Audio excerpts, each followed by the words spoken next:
all, welcome to my YouTube channel. My name is Sakshi Srivastava. So today's video is all about startup.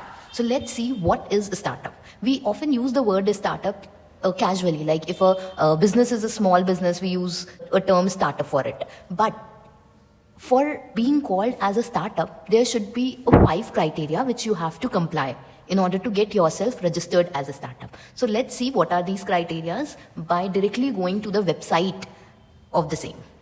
Firstly, we'll go to the website dpiit.gov.in.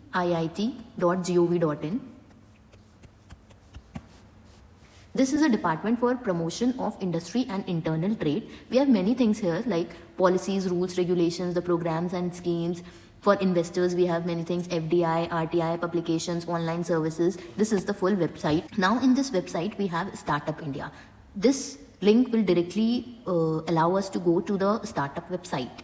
The website is startupindia.gov.in. So first we'll see what are the eligibility we need to meet in order to register ourselves as a startup. So check the eligibility. There are 5 eligibilities: company age, company type, annual turnover, original entity and innovation. So first is company age. The company age should not exceed 10 years from the date of incorporation. Means your company will be called as a startup if it is not exceeding 10 years from the date of incorporation. So it should be less than 10 years. Then company type, which companies will be considered as a startup if you incorporate a company as a private limited company, not a public limited company. So for getting yourself registered as a startup, you need to incorporate a private limited company. Then or you can register as a partnership firm, or you can register as a limited liability partnership.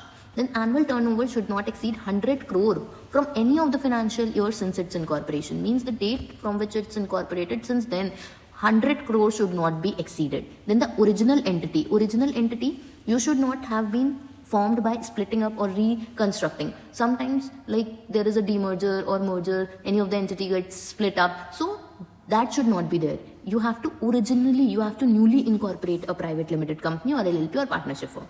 Then innovative. The objective of that startup should be that it should work towards the development or improvement of any product, services, processes.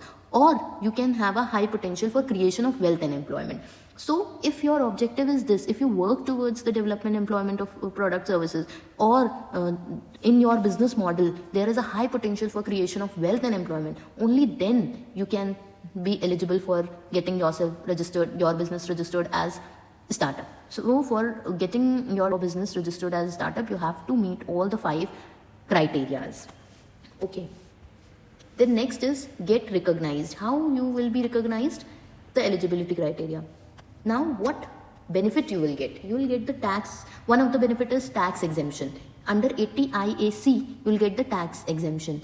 Okay. So in that you need not to pay the tax for the for 3 consecutive financial years out of the first 10 years since incorporation. Means you can choose any of the 3 consecutive years and you will be exempted from tax in that 3 years out of that 10 years since it's incorporated.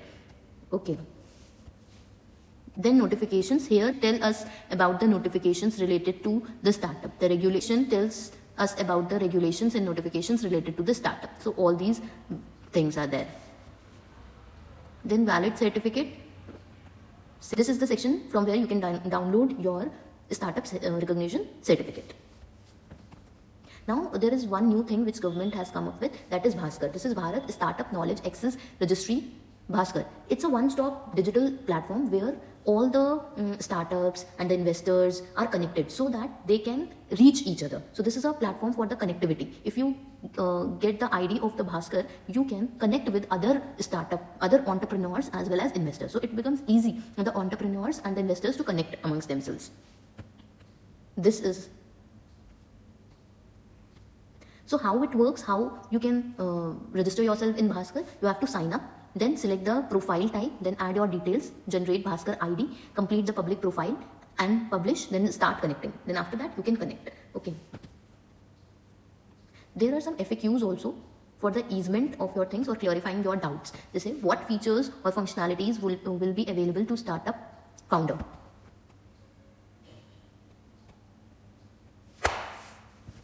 There are so many questionnaires along with, there are so many question and answers. So you can go through that also.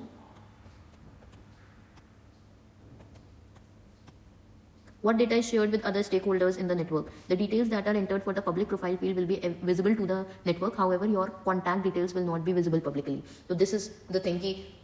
There can be one question, if we get registered in the Bhaskar also, then there are some public profiles. As we have seen earlier, that public profile we need to complete. So the question is what data is shared amongst the other stakeholders, because it's a confidential information. So here it is mentioned your contact details will not be shown there. Once you get in touch with them, then you can share your contact details.